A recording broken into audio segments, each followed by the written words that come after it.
Hello বন্ধুরা, চলে এসেছি আমি শতরূপা। আজকে আমি যে ব্লগটা দেখাবো আপনাদের সামনে, সেটি হলো এই যেহেতু এখন শীত চলে এসেছে, তো শীতের সময় আমরা কিভাবে আমাদের স্কিনটাকে গ্লোয়িং রাখতে পারি, একটা গ্লাস স্কিন রাখতে পারি, এবং আমাদের স্কিনটা কিভাবে টান টান রাখতে পারি। তো চলুন এখন দেখে নেওয়া যাক। আমি সকালবেলা স্নান করে একদমই রেডি, একদম আমার স্কিনটা একদম খালি অবস্থায় আছে। এবার আমি রেমেডিটা দেখাবো। পুরো ভিডিওটি যদি দেখতে পারেন তাহলে দেখতে পারবেন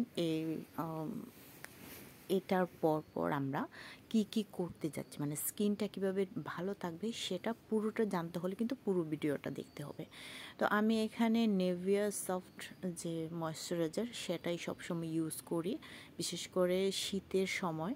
আমি এটা তো একদমই ভোলা যায় না। তো আমি ময়শ্চারাইজার এটা পুরো মুখে একটা মাস্কের মতো দিয়ে, মানে ফেস প্যাক যেভাবে ইউজ করে আর কি, সেভাবে পুরো মুখে লাগিয়ে নিয়েছি। কিন্তু আমার মুখটা কিন্তু একদমই ফ্রেশ একটা ফেস ক্লিনজার দিয়ে আমি মুখটা পরিষ্কার করে নিয়েছি। সাথে আমি যেহেতু স্নান করে নিয়েছি একদমই ফ্রেশ আছি। আর ফেস প্যাক বলতে ময়শ্চারাইজার লাগিয়ে আমি ময়শ্চারাইজারটা লাগানোর পর দেখতে পাচ্ছেন আমার মুখের যে ত্বকটা অনেকটাই সফট দেখা যাচ্ছে। এখনই সফট দেখা যাচ্ছে মাত্র দেবার টাইমে। তো আমার যেখানে যেখানে খুব ড্রাই অবস্থা থাকে সব জায়গায় আমি ভালোভাবে একটু পুরু করে লাগিয়ে নিচ্ছি। আর আমি এটা লাগানোর পর প্রায় 10 থেকে 15 মিনিট এটা মুখে লাগিয়ে রাখবো। তো আমি এটা কাছ থেকে দেখিয়ে দিচ্ছি যে আমি এটা কিভাবে দিয়েছি। একদম চোখের গোড়া থেকে ধরে পুরো মুখে গলায় এটা লাগিয়ে নিতে হবে, ঠিক আছে। এখন এটা 10 থেকে 15 মিনিট লাগানোর পর আমি দেখাবো যে কী হবে। আমি সাথে সাথে যেহেতু আমি মাত্রই স্নান করে এসেছি, তো লিপটা একটু ড্রাইনেস হয়ে যাবে, এই জন্য আমি একটা লিপ বাম ইউজ করি। আমি সবসময় নিভিয়াটা খুব বেশি ইউজ করি, তো লিপ বামটা আমি নিভিয়াটা ইউজ করেছি। তো ফেস প্যাকটা লাগানোর ফাঁকে ফাঁকে আমি আরেকটু কথা বলে নিই। শীতের সময়ে যত বেশি আপনি স্কিনটা কেয়ার নেবেন, দেখবেন স্কিনটা একদমই সফট গ্লোয়িং, এবং কুচকে যাওয়া বা রোদে পোড়া সেটা থাকবে না। যেহেতু আমাকে বাইরে যেতে হয়, রোদে পোড়া সব কিছু আমার ফেসটা ডালনেস চলে আসে, তো শীতের সময় আমাকে একটু বেশি কেয়ার নিতে হয়। তো আমি সাথে সাথে একটু নর্মাল যে মেসেজটা থাকে ফেসের সেটা একটু করে নিচ্ছি। আপার লেভেলে ময়শ্চারাইজার মেসেজটা করলে স্কিনের জন্য খুব ভালো। তো দেখতে পাচ্ছেন যে আমি একদমই সফট হাতে একদম স্লোলি মেসেজটা করছি, যেন একটা সফটনেস আসে, সাথে ফেসটা যেন একটা রেস্ট পায়।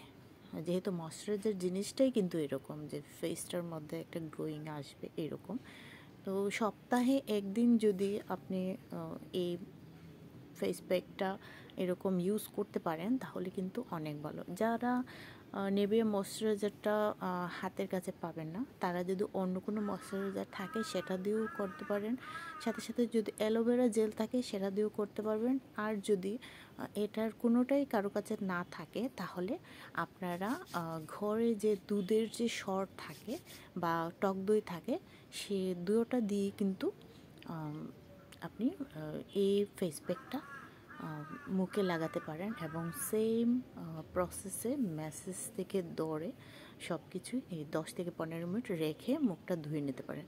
যেহেতু আমি একদম রেডি ময়শ্চারাইজার মুখে লাগিয়েছি, এজন্য আমাকে কিন্তু কোনো ধরনের মুখ ধোয়া বা মোছা এরকম কিছু করতে হবে না, মুখে একদমই থেকে যাবে। এই দেখুন আমার লাস্ট ফিনিশিং, একদমই স্কিনটা গ্লো করছে, একদম গ্লাস স্কিনের মতো। আর রোদে পোড়া বা এ ধরনের কোনো ডালনেসও মুখে নেই। শীত বলে বোঝা যাচ্ছে না, যেহেতু আমি স্কিন কেয়ার করি এই জন্য শীতটাকে আমি খুব একটা বুঝি না। তো শীতের সময় সবারই স্কিন ডাল হয়, এটা স্বাভাবিক, কিন্তু স্কিন কেয়ার করতে হয়। স্কিন কেয়ার করলে অনেক সময় স্কিনে এতটা সমস্যা হয় না। ধুলাবালি বা বিভিন্ন ধরনের রোদের যে তীব্রতা থাকে সেটাতে কিন্তু স্কিন অনেক বেশি সমস্যায় পড়ে। তো এর জন্য ময়শ্চারাইজারের সাথে সাথে অ্যালোভেরা জেল বা যে কোনো ধরনের ভালো ফেস ওয়াশ বা ক্লিনজার যদি ইউজ করা যায়, বা টোনার, বা যার যার স্কিন টোন অনুযায়ী কোনো বিবি ক্রিম বা কোনো ফেস মানে ডে ক্রিম বা নাইট ক্রিম এগুলো ইউজ করলে কিন্তু ফেসটা অনেক বেশি সফট হয়। তো এটা আমার লাস্ট ফিনিশিং, দেখতে পাচ্ছেন অনেকটা গ্লোয়িং দেখা যাচ্ছে। শুধুমাত্র একটা রেমেডি ইউজ করেই কিন্তু আপনি একটা সফট এবং গ্লাসি স্কিন পেতে পারেন।